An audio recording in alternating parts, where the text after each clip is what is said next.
let's get back to basics. University of California, Berkeley spends, are you ready for this figure, $136 million on its Office of Equity and Inclusion. None of that money is going to high-need scholarships. This is purely for bureaucrats to write those damaging, corrosive memos about microaggressions and what words can and can't be said and what phrases are unacceptable. America is a land of opportunity is somehow a microaggression. Please, our heritage tells us otherwise.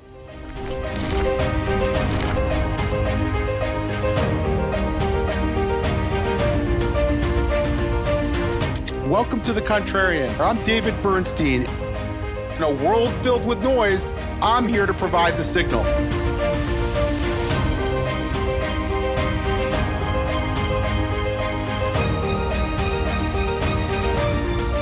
Hi, and welcome to The Contrarian. I'm your host, David Bernstein. Today we have with us Michael Poliakoff, who is the president of the American Council for Trustees and Alumni. He's somebody who's been following the academic world for much longer than most of us have been, and has been talking back to it, I believe. Michael, you'll correct me if I'm wrong, if that's an incorrect characterization.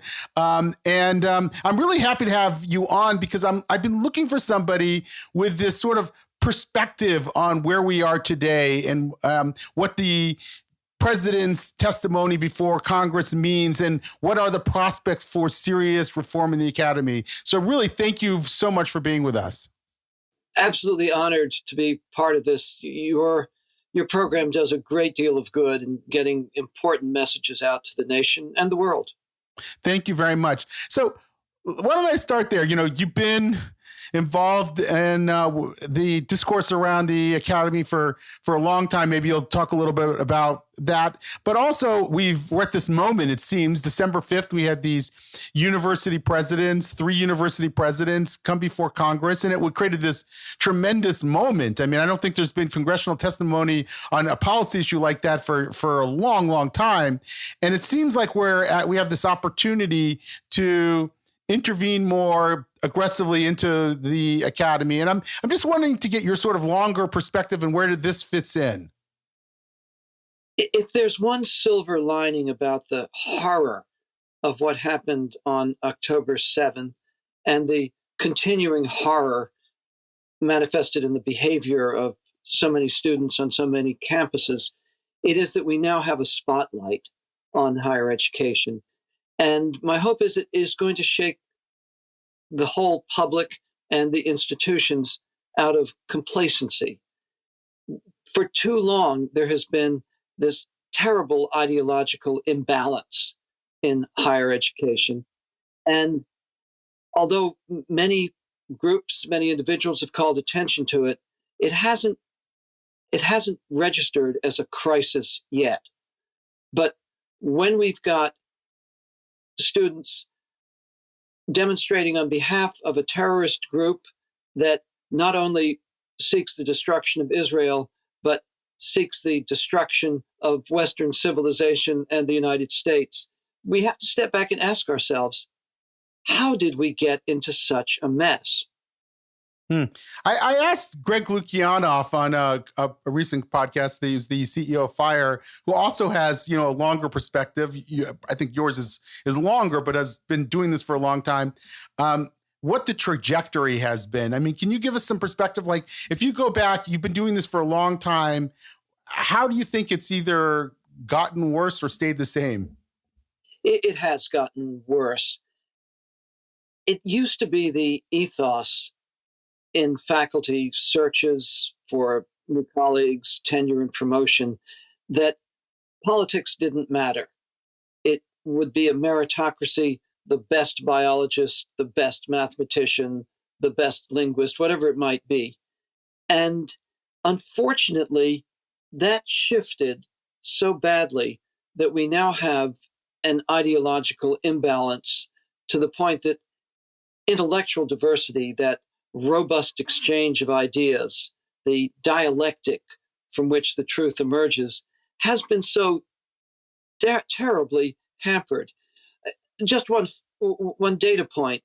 the Harvard Crimson did a survey even before the appalling performance of their president before Congress, and discovered that 97% of the faculty register as liberal or very liberal, and only 3% conservative.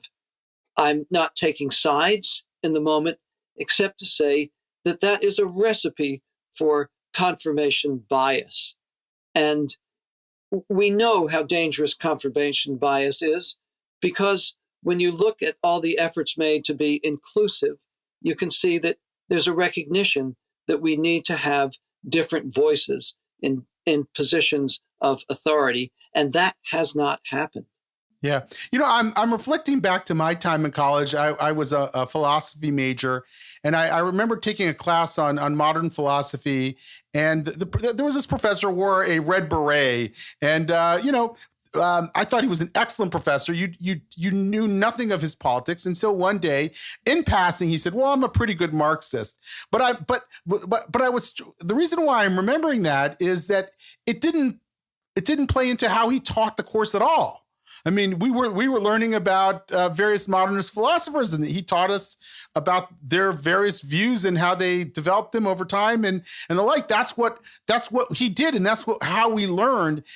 I do remember, though, going back in the late 1980s and early 1990s, that I took a women's studies class at that time, and the women's studies professor would hear nothing of an alternative view. Like I tried to pipe in at one point, and she just shut me down because I wasn't reflecting her feminist ideology at that time. So you could feel it in the air that it was coming, that there was something that was different. That women's studies class was nothing like the philosophy class I had, but it wasn't where we are today, where everything seems to be taken over. You're exactly right, David. The great Professor Alan Kors, emeritus from University of Pennsylvania, recounts years ago when he was a student at Princeton that his professor, Arno Mayer, a well-known Marxist theoretician, scolded the class for writing on their midterms what they thought he wanted to hear, and instead assigned Friedrich Hayek's Road to Serfdom and told them that they had to show that they had read it carefully and thought it through. That's great teaching. Yes. And that ought to have been the guiding light of administrators straight from the top to the bottom. But that hasn't happened. And we've got to think of ways to remedy this situation. Yeah. Let's go there for a while. I've spent a lot of time talking to people about the roots of it, postmodernism, and Yashka Monk, who has really written a tremendous book called The Identity Trap, which really goes into depth on these issues. So I think we have a pretty good sense of the ideological development of the current problem. But I know you've spent a lot of times obviously thinking about the role of trustees and others. Do you have can you help us out there? What are you advising trustees and other stakeholders in the university to do during this moment? You have gotten to the core issue. Trustees, as handsome as they might be, are not cheerleaders. As generous as they might be, they're not walking piggy banks. And they need to recognize themselves and be treated as the fiduciaries of the institution. Not micromanagers, but the fiduciaries who will make the course corrections in policy and ensure that the institution in all of its aspects is doing what is right and proper. And that needs a sea change at many institutions. They need to have far better information, more data sets, more dashboards, and they need to themselves take the pulse of their campuses. I can recall having worked with trustees, regents, many of them weren't even aware of what the graduation rates were. And it's so important to make sure that they're making informed decisions and have the confidence to do it, to say we need a course correction. And when we see that academic standards are slipping, that the core curriculum is simply a recipe for all kinds of niche courses rather than the foundational studies that students need, then they need to intervene. I'll just give you one more data point. Mm-hmm. We do a major survey ongoing of the general education or core curriculum requirements of over 1,100 institutions. Only 19% of them require a single foundational course in U.S. history and government. Ignorance is the matrix from which ill-considered radicalism emerges. And that is, of course, what we saw in its most virulent form starting on October 8th.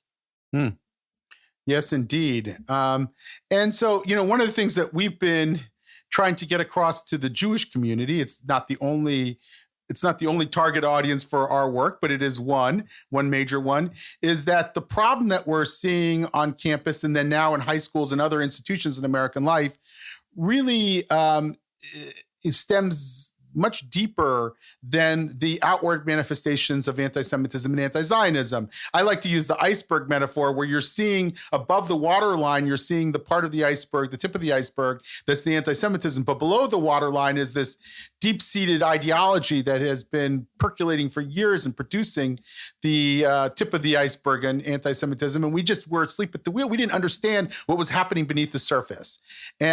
And I'm trying to figure out how to get people to understand that reality. Maybe you've had some practice with that when it comes to trustees too, to understand that some of what you're seeing in the academy is above the waterline, and you're going to have to fight it below the waterline if we're going to make any difference. Well, exactly right. Not to be content with a dog and pony show at a board meeting, not to think that split votes indicate anything else except active minds. There's too much pressure sometimes on boards not to show any kind of dissent. And that is awful. You wouldn't say that to the U.S. Supreme Court. Well, we want a unanimous vote here. No, we want active minds and open hearts to be taking the lead. And we'll have to talk today, of course, about DEI offices. We will. It's in the DNA of Jews, and the late Rabbi Sachs was so clear on this, to pursue social justice. Yom Kippur, we read Isaiah, and we're reminded that what God wants from us is the kind of behavior towards those who are without, and the kind of mercy that we expect from God. So this is very, very Jewish. But as one Israeli soldier once told me when I was there years ago, said, sometimes you have to think with your head and not just your heart. Mm-hmm. And I'll bring in a little bit more Talmud, if I may. Please. If I'm not for myself alone, who will be for me, as Hillel asked? And if I'm for myself alone, what am I? And if not now, when? Those are the questions.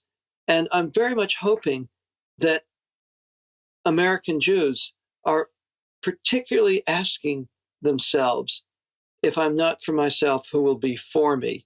And to stop winking at fair-sounding social justice rhetoric that actually is really quite toxic to us as Jews, and toxic even to the minorities that it claims to be so supporting in its patronizing and demeaning posture. Yeah. Somebody I had on a live stream event the other day made a point that I thought that really struck me as being true, that American Jews need to recalibrate what they think of as disgusting. In other words, we're very well calibrated to finding disgust in right-wing extremist rhetoric, of that of an Alex Jones or Candace Owens and the like, but we're not so calibrated to experience that same disgust when we see extremism on the left. It's a bit of a blind spot in a way, and I think that's blinded us to what's happening at universities and other institutions. Oh, I think that's exactly right. There's so much virtue signaling going out from universities that it is rather deafening and blinding. And it has discouraged us from really examining what's in it. Let me cite another data point.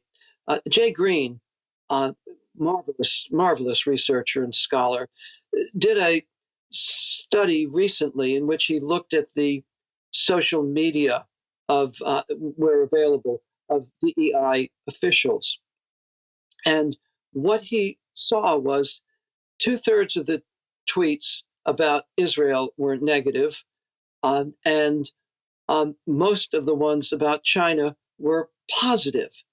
And how do we explain that except an ideological imbalance and a real prejudice and bigotry? This is where boards of trustees need to step in. It is not, let me make it perfectly clear, it is not an erosion of academic freedom in any way, shape, or form for an administrative office to be terminated. And whether that directive is coming from a legislature, or far better if it comes from the institution itself, let's get back to basics. University of California, Berkeley spends, are you ready for this figure, $136 million on its Office of Equity and Inclusion. It has staff around 150. Now, none of that money is going to high-need scholarships. This is purely for bureaucrats to write those damaging, corrosive memos about microaggressions and what words can and can't be said and what phrases are unacceptable. America is a land of opportunity is somehow a microaggression. Please, our heritage tells us otherwise. Those of us who had grandparents that came in through Ellis Island. Yes, America is a land of opportunity. We have many short circuits that we need to correct, but let's get back to the common sense basics of who we are.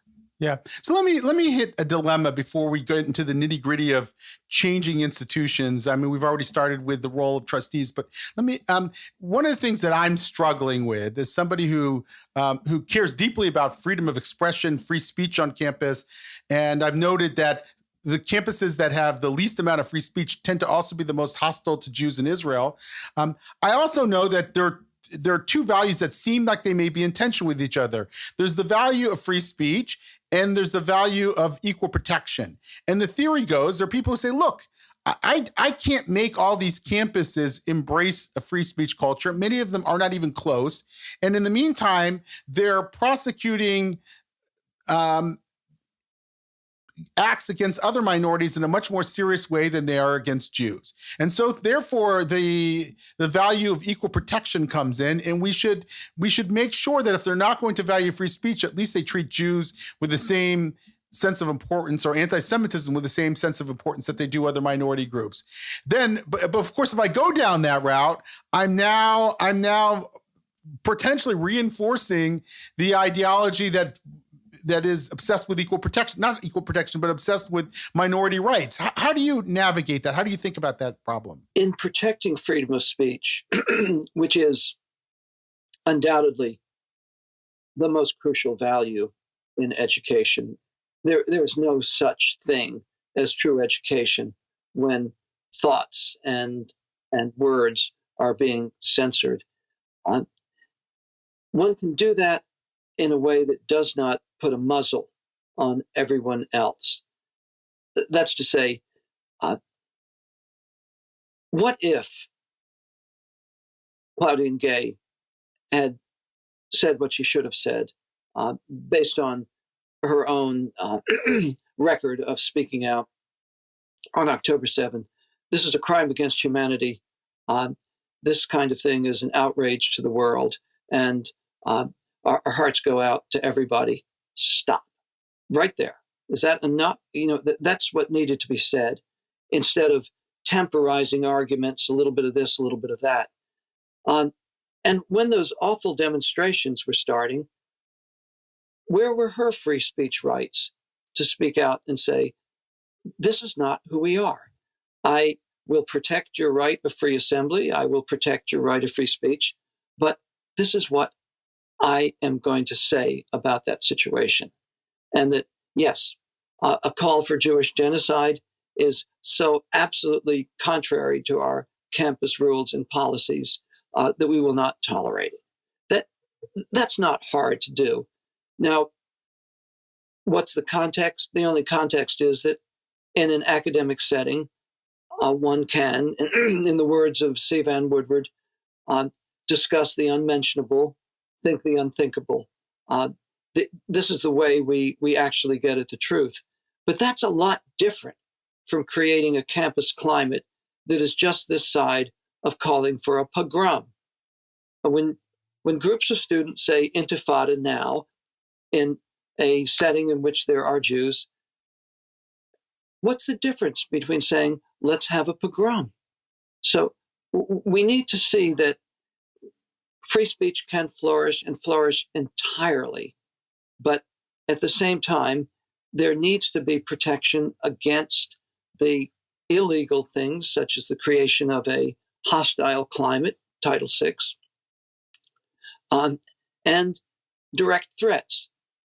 You may recall that video of the Harvard student wearing a kippah who was surrounded and harassed and prevented from going where he wanted to go.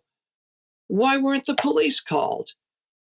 Change the group, change the complexion, and almost unanimously people will see what a horror that was. Yeah. Unfortunately, they don't see it. Somehow the person's race or is a blinding factor for compassion. It's incredible. So here we are at this moment now, and it seems like, there could be some significant changes if we push in the right directions. And you have this debate within sort of the classical liberal community. There was a debate, specifically a real debate between Chris Rufo and Yashka Monk on Barry Weiss's podcast, honestly, not too long ago. And I'm going to try to characterize the split. Rufo believes that we have to understand that political advocacy is a sledgehammer, not a scalpel. We're going to have to use it, or else we're just going to be writing some very nice op-eds and having some nice podcasts, but we're going to be stuck where we are. We have to be willing to use political power. And yet the response to that is, well, I'm afraid of your political power. Your political power may empower another form of illiberalism on the right that I don't like much either. And when you look at the various legislative fixes, some of which I'm completely agree with. I have no problem if a governor bans DEI. I'd love to get your take on that, or a state legislature bans DEI. But I don't want them to ban divisive concepts, the teaching of divisive concepts in universities, which you saw in the Florida and Texas legislation. And so I'm a believer that political power must be used. I'm wary of how some of the adherents want to use it. What is your view on that? The only safe space that is legitimate on campus is the classroom, and that has to be a sanctuary. I quoted a moment ago from the C. Vann Woodward report of 1975, to challenge the unchallengeable, to think the unthinkable, to discuss the unmentionable. And getting back to DEI, no one who engages in good faith discussion in a classroom should fear that the bias incident response team or Stanford's protected harm identity, whatever, I can't remember the acronym, would come down on that person, whether student or faculty. And so we can stand foursquare on the free exchange of ideas in the classroom. That does not, of course, and here I would definitely recommend reading the wonderful writings of Nadine Strossen. That does not include the uttering of direct threats or the kind of things that signal imminent harm. There's fairly clear case law around that. But for the classroom, that should never be a place where people fear to speak. It's for that reason that I think our friends at the Koch Foundation were absolutely right to push back against Turning Point USA for suggesting that professors should be videotaped and the contents of the classroom shared widely. That's not productive of the kind of exchange that we want. But can I ask before you go on that, because I know you have a larger point to make there. I am wondering, about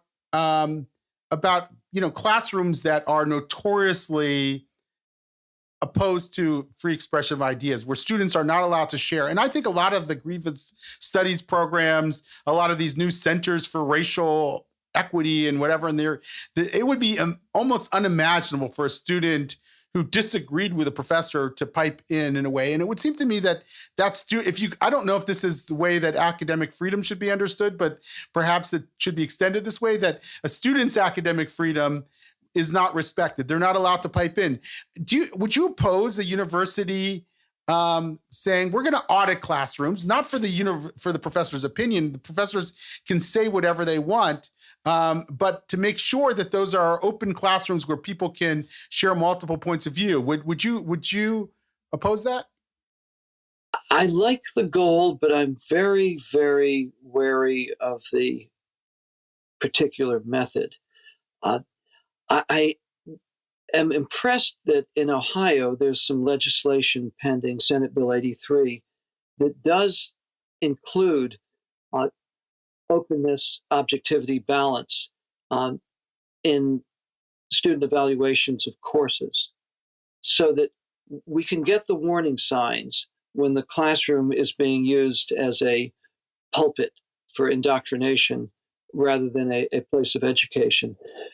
We do need to be careful of things that chill the academic freedom and exchange of ideas. But where are the adults? That's really the issue.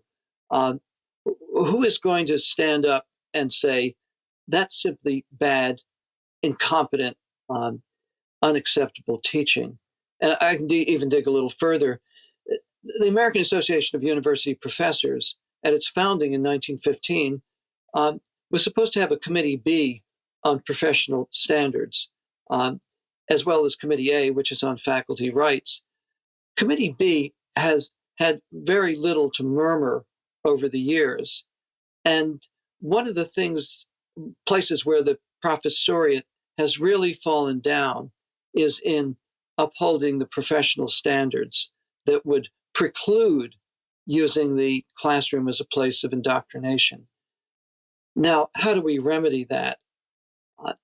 The remedy that I think is most important, in addition to getting the information in student evaluations that could become actionable fairly quickly, is to start the programs and centers and institutes that offer the reverse, dare I say, of Gresham's law. The good currency can drive out the bad currency. And we're seeing some of these wonderful programs emerging. Arizona State University's School of Civic and Economic Thought and Leadership, the brand new Tennessee Institute of American Civics, North Carolina, Chapel Hill's School of Civic Life and Leadership, Hamilton program in Florida.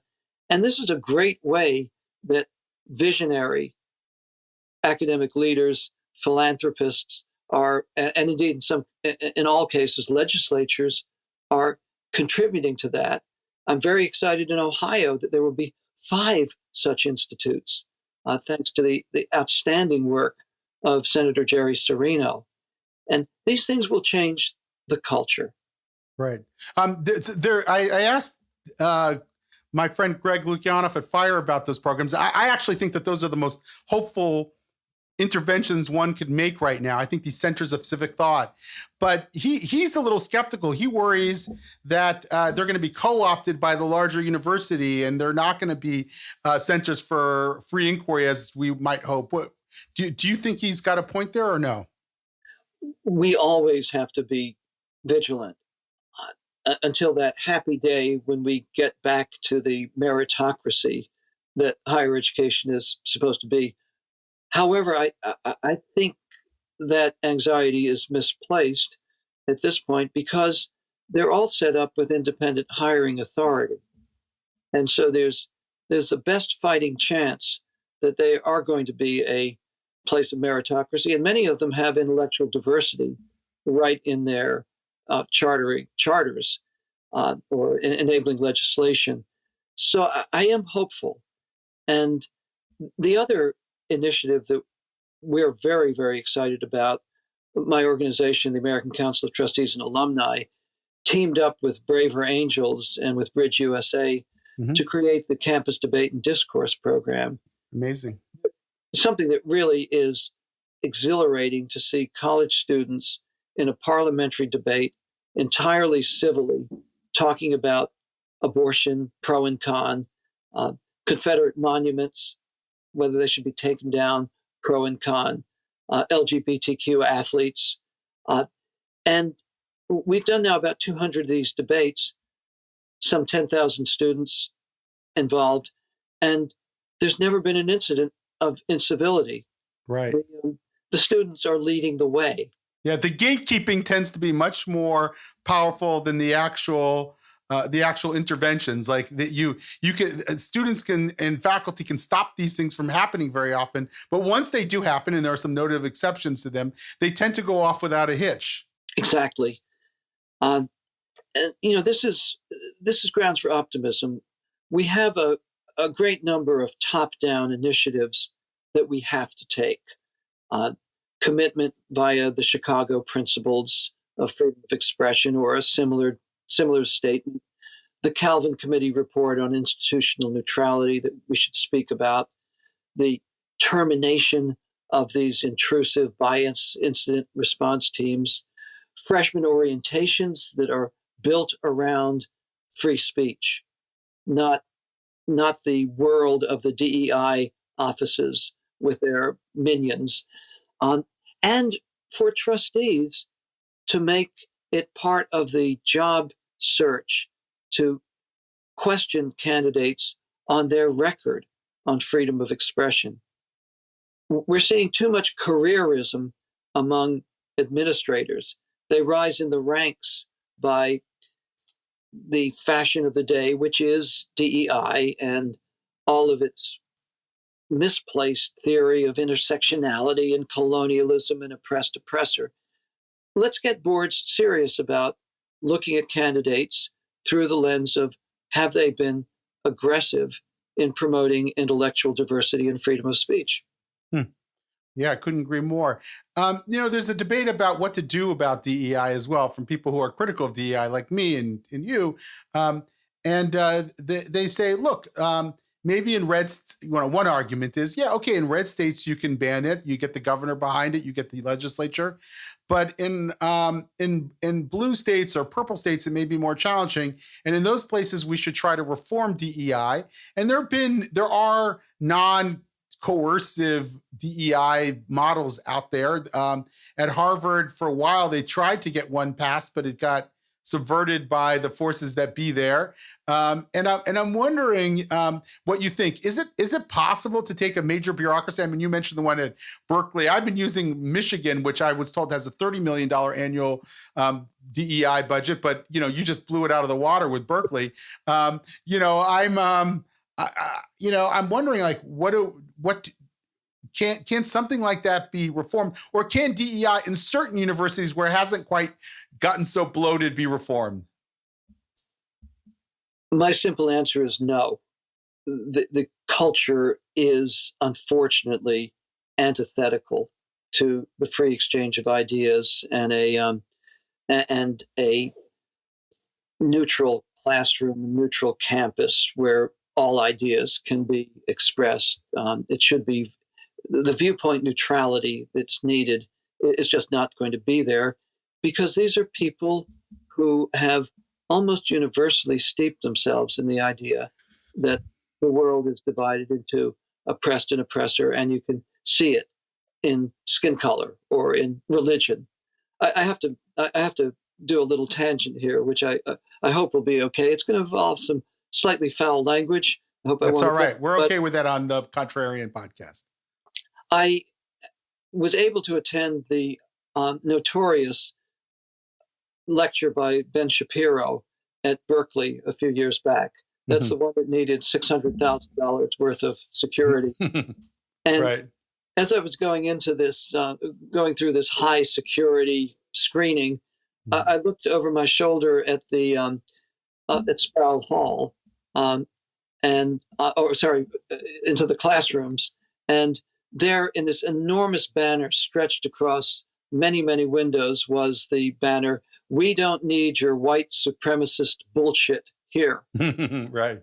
And Ben Shapiro, never missing a beat, asked the audience, those of you who are close enough, can you see what's on my head? It's called a yarmulke or a kippah. And according to the white supremacists, I'm not white either. And that, of course, brought down the house in laughter. But there's a serious point in that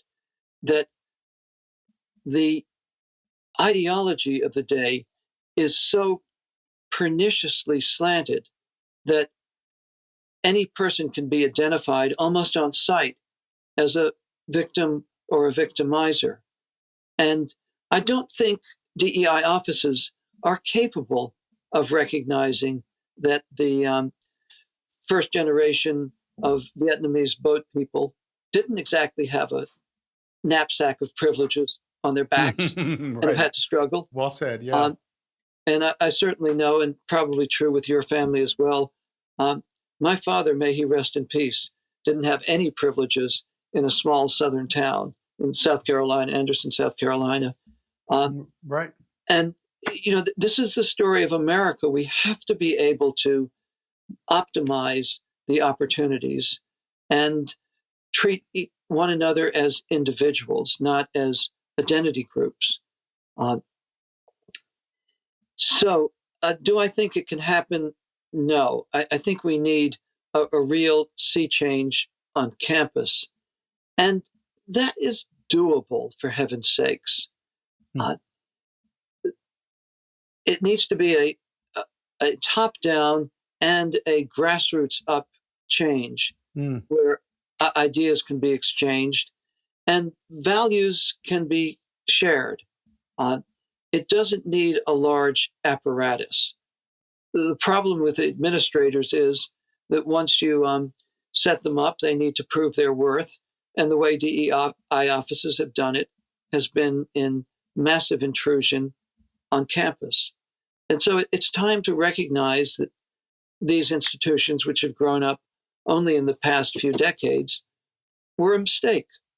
They have only added to a sense of identity politics that's pernicious to the pursuit of truth. Yeah, I couldn't agree more. And obviously it's having specific manifestations for the Jewish community when you go around labeling people as either oppressed or privileged by virtue of their identity. It's not a surprise where many Jews fit in, or Jews fit in more generally. And I think many have been surprised to experience that in the wake of October 7th. Many Jewish progressives have been surprised.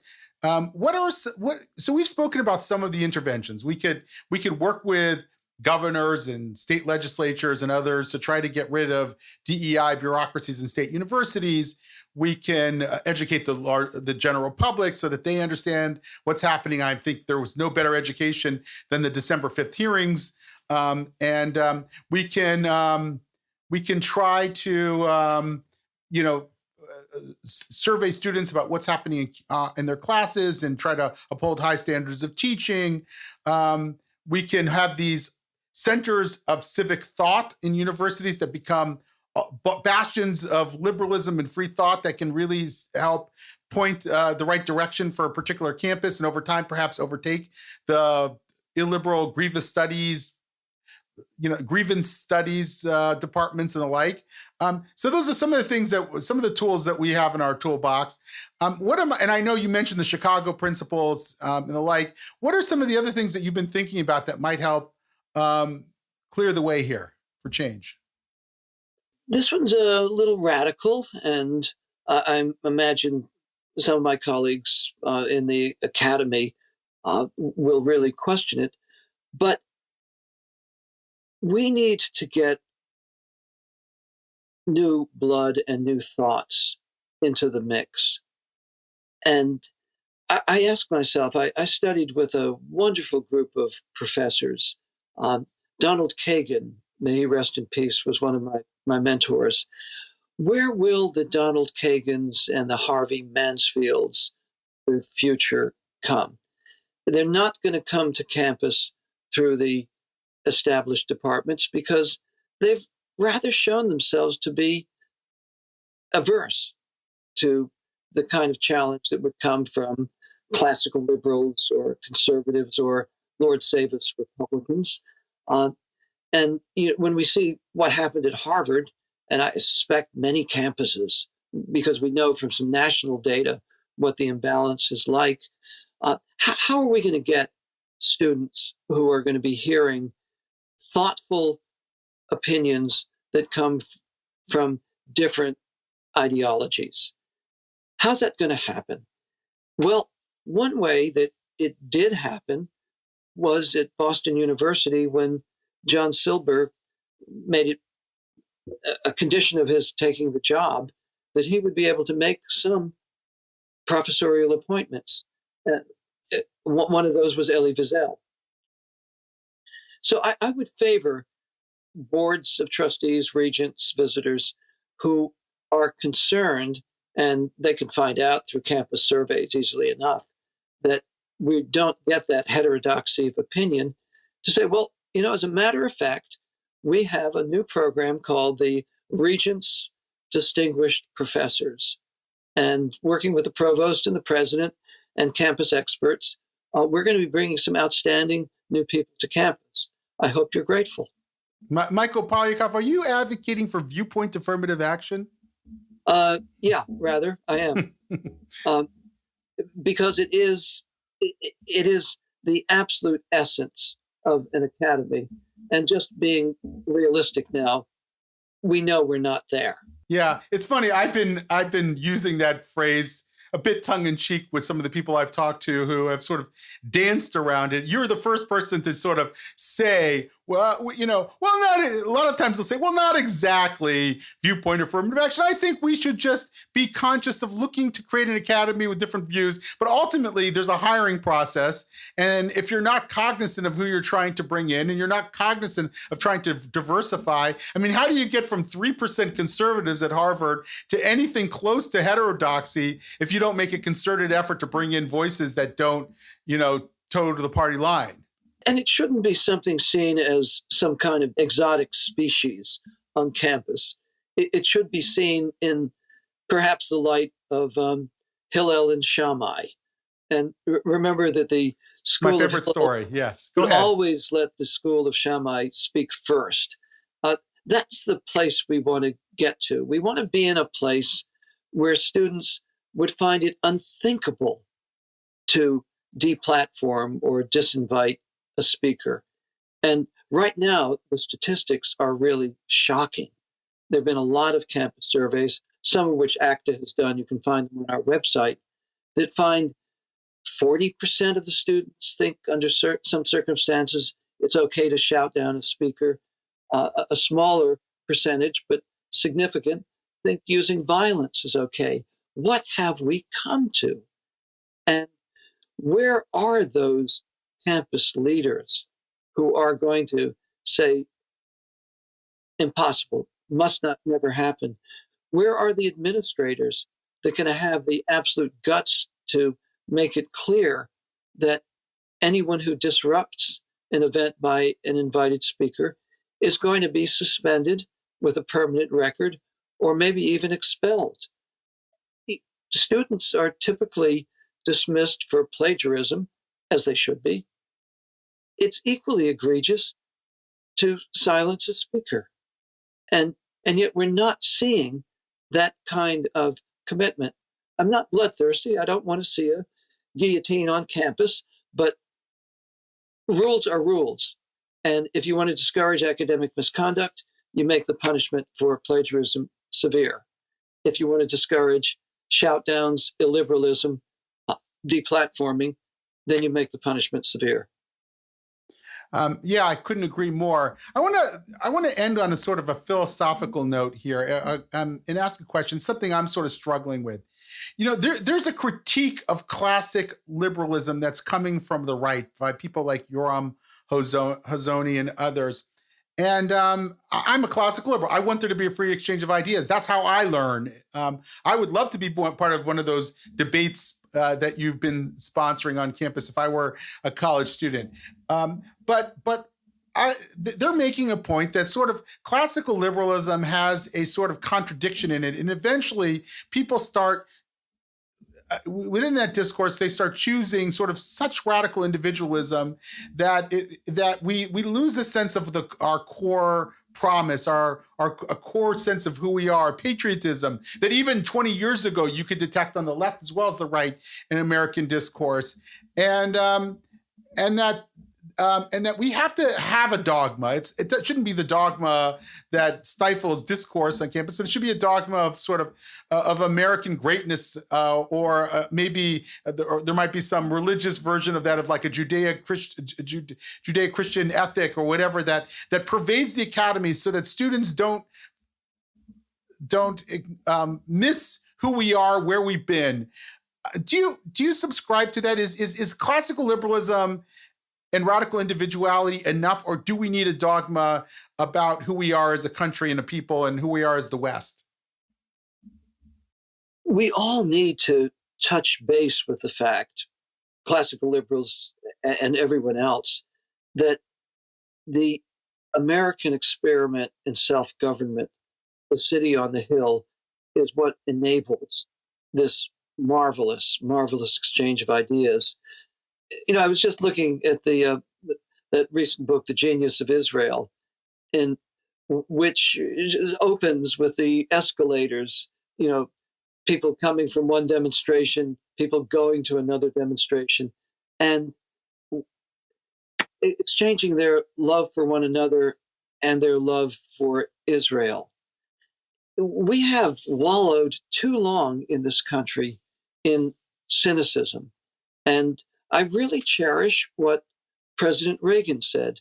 We need informed patriotism, honest patriotism that acknowledges the places where our country has done wrong, but a celebration of the fact that we're having that conversation, that we actually can be looking at these things and forming that more perfect union. I would like to see on every campus in America, and I'm not alone in calling for this. Certainly, we've seen it from some of our leading lights as well.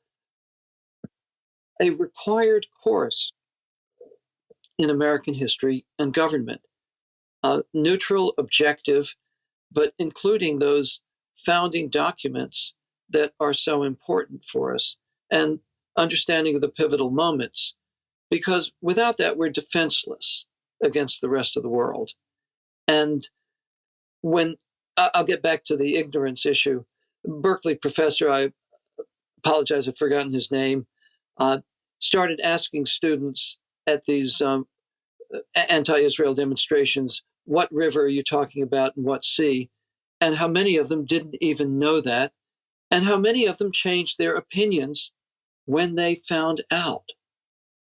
And the story of America is not the story of a perfect people, but it's the story of an extraordinary, extraordinary experiment in liberty that, for the most part, has served us extremely well, a model for the world that we need constantly to improve, and we need to protect.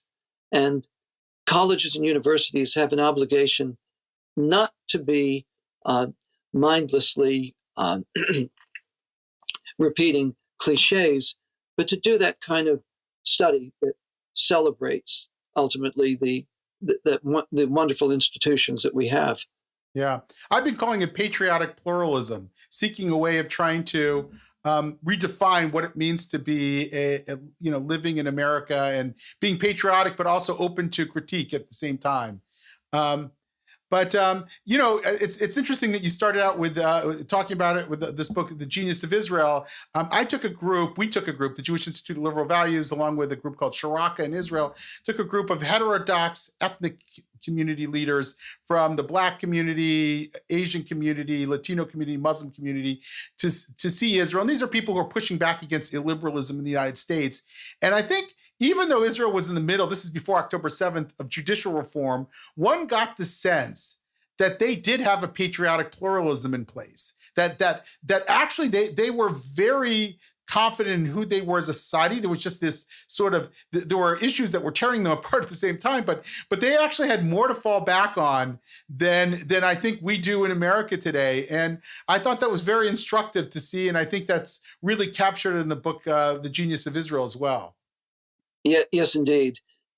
We need that. And I think of something that Stephen Smith at Yale said. He wrote a book on patriotism, a fine book. And he recounted that when he told his colleagues that he was writing a book on patriotism, that their responses ranged from incredulity to disgust. And that's really sad. Yeah. I've told the story that when Betty White died, my wife started to watch back issues of The Golden Girls. Okay, and Golden Girls was a very progressive sitcom of like the 1980s. And I always forget her name, but she used to be the character Maude in that sitcom Maude. So that character in The Golden Girls was explaining to her mother what's so beautiful and great about America. Her mother was an Italian immigrant. And it struck me as immediately quaint that I would not hear in a liberal sitcom today somebody talking about how great America is, even though they're a political liberal in the 1980s. I just think we've lost that. And we've got to find a way of getting that back. And that's sort of part of the shift in discourse that we need, not just at the university level, but throughout society. We need a way of talking about that once again. Absolutely. And getting back to one of the points you raised earlier, the iceberg, or sometimes people say the canary in the cage of Jews in America. We're getting warning signs now. A big warning sign to me was the Quinnipiac survey right after Russia invaded Ukraine. And only 45% of the young people, everybody looks young to me now, 18 to, I think it was 18 to 24, said that they would stay and fight if Russia invaded America. That is horrifying. Horrifying, yeah. Do they have any idea what it would be like? Do they have any misplaced romanticism about how they would fare in that oppressive system?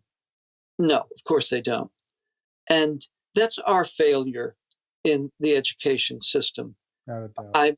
I get back to the point why my organization has stressed core curriculum and very pointedly stressed the reason for a U.S. history requirement, because that kind of ignorance is just the matrix for people giving up on this extraordinary country that our ancestors have built.